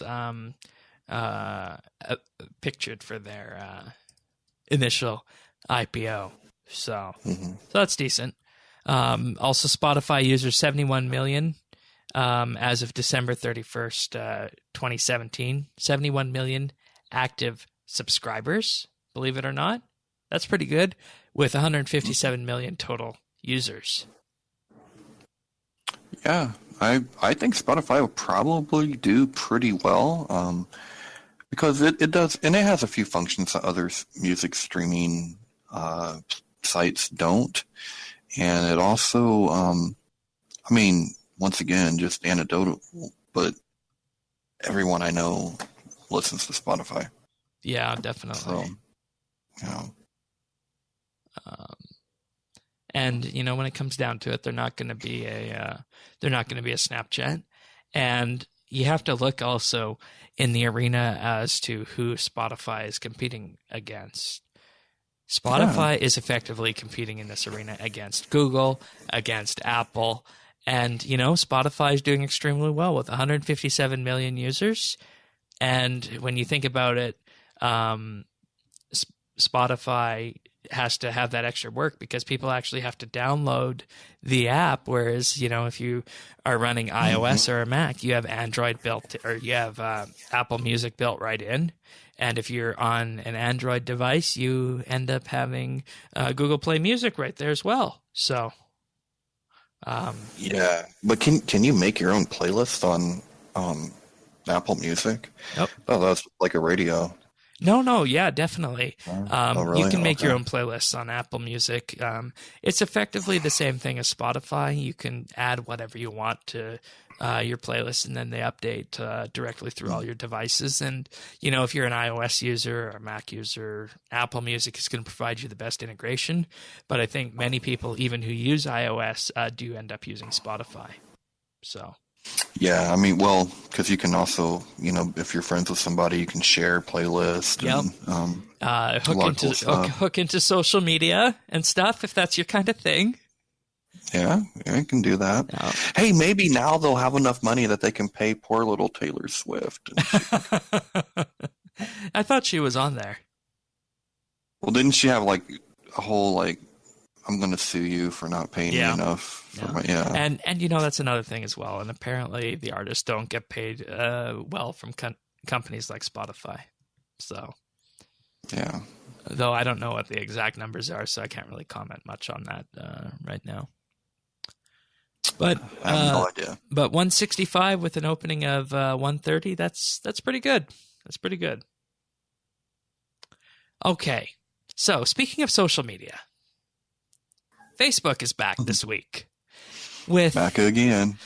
And with a post from Chief Technology Officer Mike Schroepfer, who says, we have an update on our plans to restrict data access on Facebook. Okay. Now, for anyone who is just coming out of Iraq and reading this post for the first time, you are going to have your mind blown as to what Facebook can do. This whole thing emerged from the Cambridge Analytica scandal, which we've been talking about for the past couple weeks here on Update. Now, the changes they're making are utterly astounding. So, in regards to the event hooks that application developers can use, until today, people could grant an app permission to get information about events they host or attend, including private events. This made it easy to add Facebook events to calendar, ticketing, or other apps, but Facebook events have information about other people's attendance as well as posts on the event wall. So it's important that we ensure apps use their access appropriately. Starting today, apps using the API will no longer be able to access the guest list or posts on the events wall. And in the future, only apps we approve that agree to the strict requirements will be allowed to use the events API. So if you were going to a concert and they had an app that was focused in around their event, they could see all the posts on these event walls. They could also see private events that people attended. And that's just one. Now, for groups, currently apps need the permission of a group admin or member to access group content for closed groups and the permission of an admin for secret groups. And these apps help admins do easy things like post or respond to content in their groups. However, there's information about people in conversation in groups that we want to make sure is better protected. Going forward, all third-party apps using the group API will need approval from Facebook and an admin to ensure that they benefit the group. So you could just have an app and it could peer into a secret group. That's how it was before. Pages API, which is, if you have like the RuneScape Facebook page, any app could use the Pages API to read posts or comment from any page. So basically, you could have a single app that someone could sign into and they would be able to scrape all the pages that were available on Facebook. But now, you're going to require to access the Pages API, your app be approved by Facebook. Now, Facebook login. Facebook will need to approve all apps that request access to information such as check-ins, likes, photos, posts, videos, events, and groups. They started approving these in 2014, but are now tightening the review process. Now here comes the clincher. For any app that used Facebook login before, they were able to ask you for things or get things from your feed, such as religious or political views, relationship status and details, custom friends lists, education and work history, fitness activity, book reading activity, music listening activity, news reading, video watch activity, and games activity. In the next week, we will remove the developer's ability to request data people shared with them if it appears they have not used the app in the last 3 months. This is the big one right here, and this is what got Cambridge Analytica.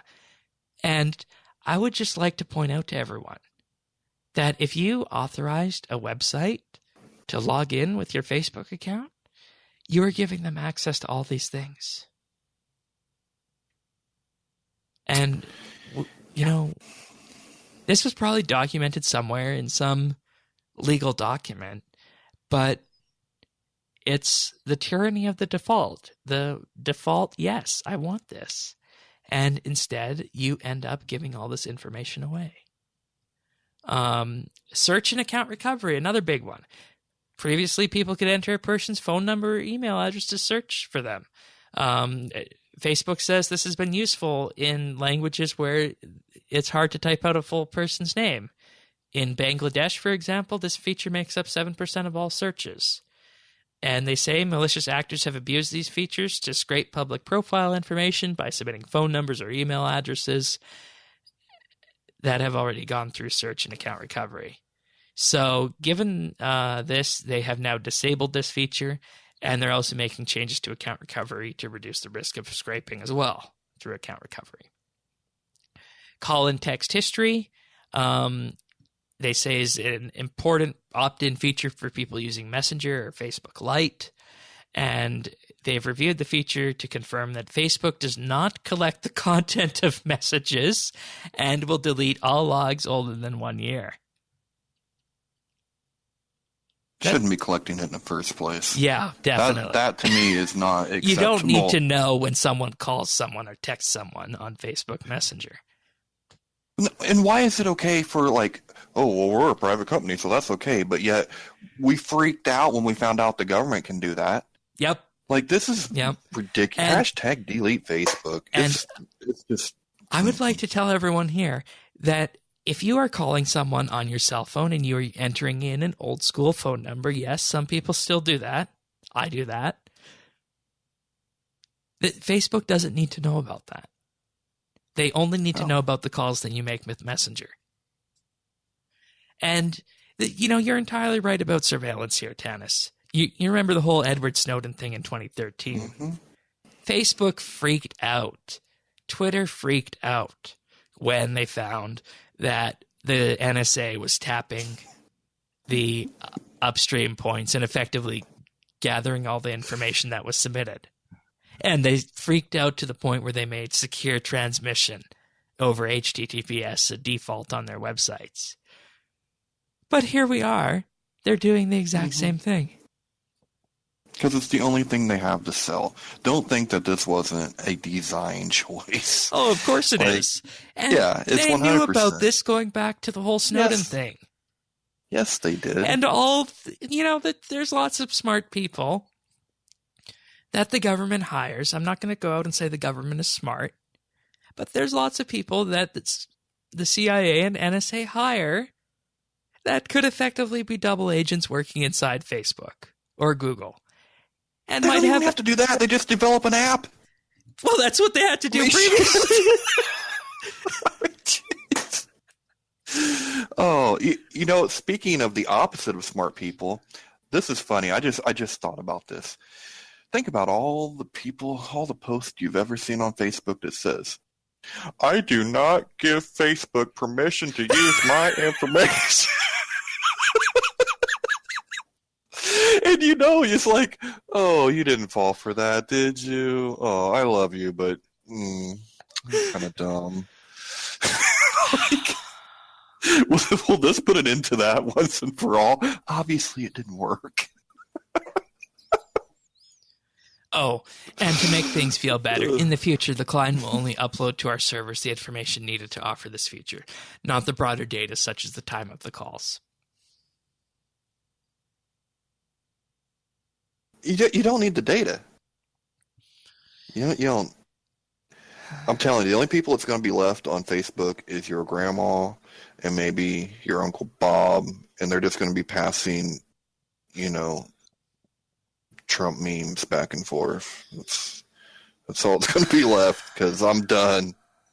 I think it's time for email to make a resurgence, and there's a huge opening for Google here to make email a kind of more secured social network. But even then, do you trust Google? I don't know. I trust Google more than Facebook at this point. You know what? I trust when a social media company comes out that happens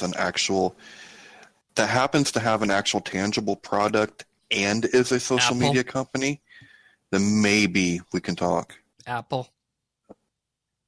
Do they have social media? Well, they did for a bit. iTunes Ping. But they killed it. Yeah. And they're going to be training people here on top of their newsfeed to go through apps that they're no longer using and remove them. Okay. Oh, and the best of this message comes at the end of this posting here. People whose Facebook information that may have been improperly shared with Cambridge Analytica. 81% from the U.S. We were told it was 50 million people in total. Oh, no. 87 million people.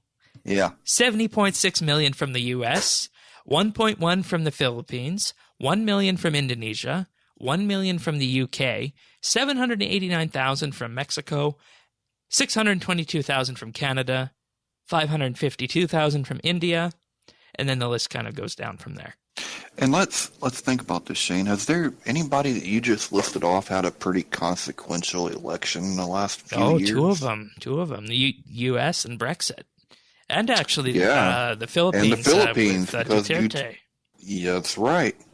And I know that not all of our friends up north are happy about, how their election went, so maybe you can throw you guys in there too, but yeah, we've actually been following that file, and it's not as bad as it was in the U.S., but it's there.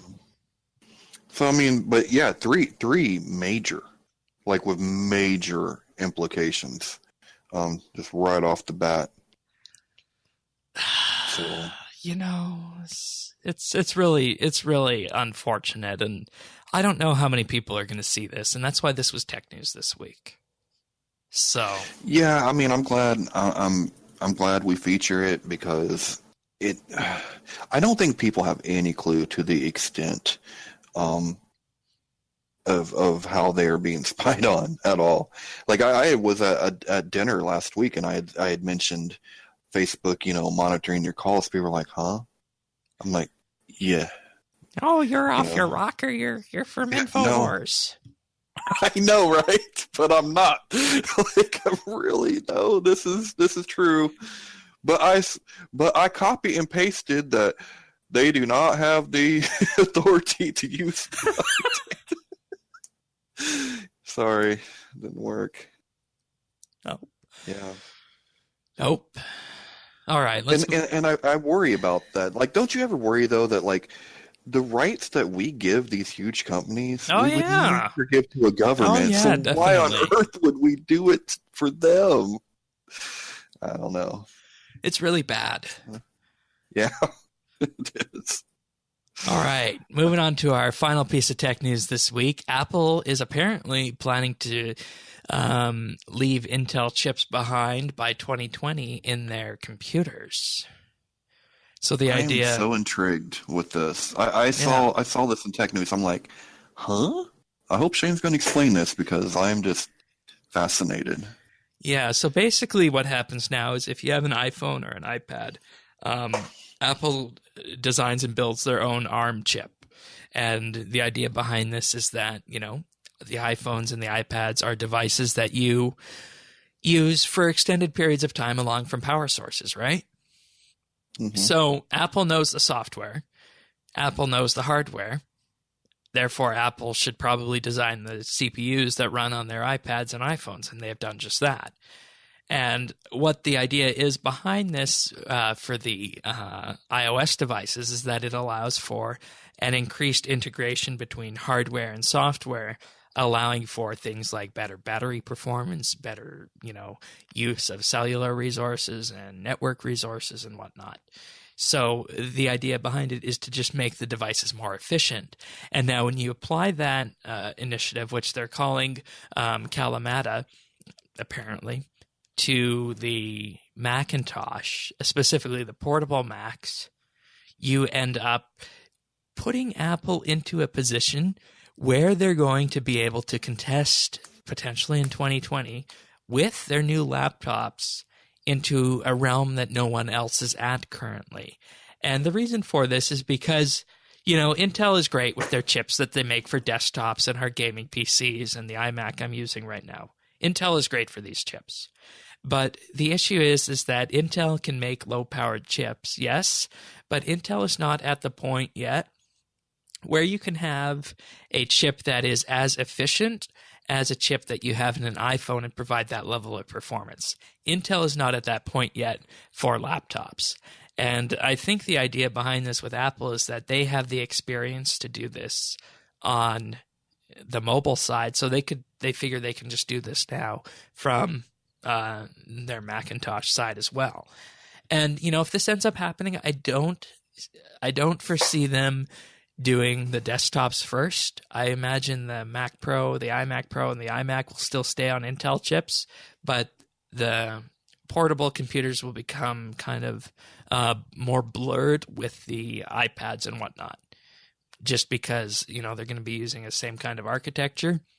And we're also expected to see this summer a cross-platform application developing suite that will effectively allow a Mac to run an iOS application. So we're going to start to see the groundwork of this coming soon. So should be very interesting and should provide a new level of performance for Apple. It's curious. It's, I mean, Apple's never like I feel like they've always been like they're easier to use, but it doesn't have the same kind of strength, the same oomph that the others have, and they're always more expensive. So does that mean that these are going to be less powerful and more expensive? No. And the example I give you for this is that if you look at what an iMac can do, it's not necessarily the best gaming computer out there, but it's got the top-of-the-line Intel chips. So what you're going to be able to do on an iMac in regards for video processing is going to maintain the same level of performance that you can get on Windows, or an iMac Pro for that matter. Now, when it comes to these new chips, you're going to see less power being used, but they are incredibly efficient. Like just this past weekend, I was running Fortnite on my iPhone. That is pretty crazy. And that's what we're able to do on the modern iPhone chips. So give it a few more years and allow a bigger thermal envelope, which is effectively the thermal design limits of the chip so that it can run hotter. You can run a chip hotter in a Mac than you can on a iOS device. So if you let them run hotter and you take the next few years of development with it, you're going to see things that are going to be able to run as we can run them now. Yeah. Well, so, I mean, interesting. Expect this, out in things like the MacBook Air and the MacBook first, and later the MacBook Pro, and then lastly the desktop Macs, because the power levels on the desktop Macs are fine for running the Intel chips. So. Okay. Well, that's interesting. I was so hoping that this was going to be something about like the next. Like what is the next evolution in chips? Like what is after the silicon chip? It's just finding efficiencies in the silicon that we got, really. But there has to be something after that, right? Well, it's called quantum computing, but that is still very expensive to the point that, standard computers were expensive when we went to the moon in the 1960s. Right. So that's how far we are away from that level of design on quantum computing, and that's why chip manufacturers, Intel in particular, have been finding ways to make the chips we have right now more efficient with each new generation that comes by. Because we're going to get to that quantum level very soon where they're not going to be able to shrink it much more. So. Mm-hmm. That's what I'm always curious about, what the next step is, because it always blows my mind to think that, we went to the moon on less than the computing power in my pocket right now. This is crazy. Yep. Crazy to think. Yep. And, you need Apple like this to shake up the landscape every few years. As the last time this happened to a great success was 2006 when they swapped from PowerPC to Intel. So. Mm-hmm. All right. Cool. So moving on to Skill of the Month right now. Our fletching Skill of the Month has 4 competitors. Currently in first place is Sorensen57 with 3.7 million experience gained in just 4 days. Second place is Pernasius with 2.9 million. And third place is X-Blades with 74,000 XP gained. Cool. Good job, guys. That's right. And we also have the Informer Roundup from the month of March that goes through all the various updates that we had in March. So, deep sea fishing, the quest, waterboarding Wilson, Colton's analysis of that, and Alex's analysis of what it took to reach the top, modern maxing in RuneScape. So you can give that a read. And, of course, Colton's article here about Easter, all of that and more at informer.rsbnb.com. So what do we got for achievements this week? Well, this week we have Brappa with 120 thieving on April 3rd. and Blue Hubbard with 120 invention on April 3rd. We also have Quest Capey with 99 defense on April 3rd. Trips Travis with 99 strength on April 3rd. Jordov with 99 defense on April 3rd. And Daydreamer with 99 thieving on April 2nd. Nice work, everyone. And Jordov, I remember that name from way back in the day of RSBANDB updates, so welcome back. Next up is 1234 We're Cool with 99 Hunter on the 2nd of April. Daydreamer again with 99 Firemaking, also on the 2nd. Thaxi with 120 Invention on the 1st, April Fool's Day. Hopefully that wasn't a joke. Next, Sicarius with 99 Thieving on the 1st. I Defend with 99 Mining on March 30th. And VSS with 99 Runecrafting on March 29th. Nice. Nice achievements, everyone. Definitely. Good work all around. Good work all around. Okay. So it's time for Pick of the Week. And this week's Pick of the Week is kind of timely. What I have decided to go with this week is a Star Trek Pick of the Week, because today, April 5th, is First Contact Day. Now, First Contact Day in the Star Trek universe is the day on April 5th, 2063, where the humans made their first warp flight aboard the Phoenix, the first warp ship, which was actually a salvaged nuclear missile turned into a warp ship. And this warp flight drew the attention of the Vulcans, and the Vulcans then proceeded to land in Bozeman, Montana, and made first contact with the humans, telling the humans that you are not alone in the universe, and the universe is actually a pretty full place. You have now, now that you have discovered the key to faster than light travel, you are free to venture out beyond your own solar system, and you're going to find others out there. And that's what First Contact Day is all about. So the pick of the week this week is the Star Trek The Next Generation Technical Manual. This is a book in paperback form that goes all the way back to 1991, when Star Trek The Next Generation was on the air. And this book actually is still in print today and can be bought on Amazon. And, it's a multi-hundred-page book. It is effectively the technical manual for the Enterprise NCC 1701D from Star Trek The Next Generation.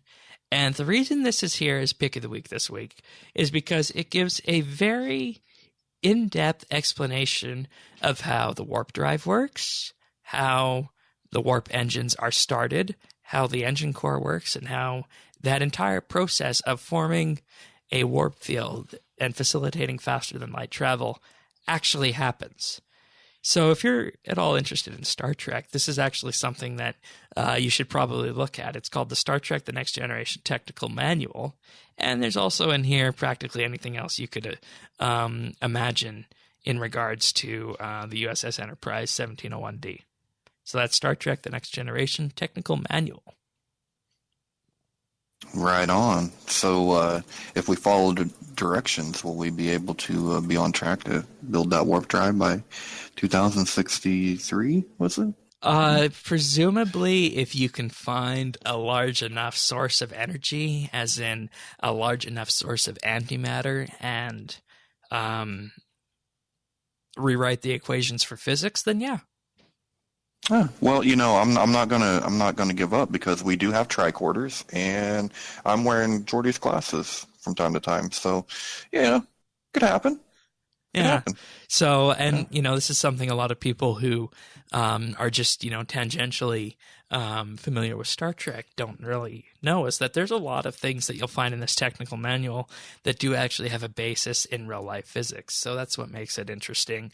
And I think this week is a perfectly good week to look at something like this, given the significance of this date to the timeline. So there it is. There you go. You worked in your Star Trek. You've been having withdrawals, haven't you, Shane? There you go. Yes. For a little bit. So what have you been up to this week on RS?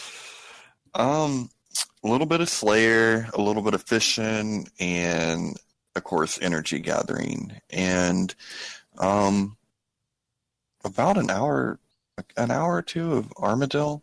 So I rocked it old school with the Thunder Chicken for a little while. That's pretty much about it. Did you get anything at Armadale? No. Too bad. Too bad. It's all right. I mean, I was on the Slayer task anyway, but yeah. I don't have very good RNG. Okay. Yeah. I'm not lucky like Shane. I wouldn't call myself lucky. I mean, unless you're looking at skill pets. Yeah, I would say you're pretty lucky, and you also have the double Torva drops, and you've got. That was on a double drop weekend, though. It counts. Okay. What have you been up to in RS this week? Mainly just divination gathering, because rebuilding coffers, and beyond that, just plotting out what to do next. I think it's largely been divination energy gathering this week. It's kind of a nice quiet week, given that it was a shorter week in terms of there being no update on Monday, and we just got to this podcast now on Thursday, so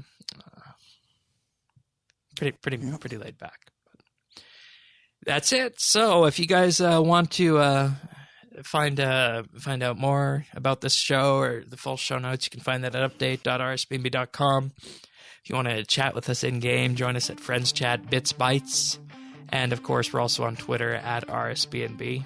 So with that being said, we'll see you next week for another episode of RSBANDB Update. Take care, everyone. See ya.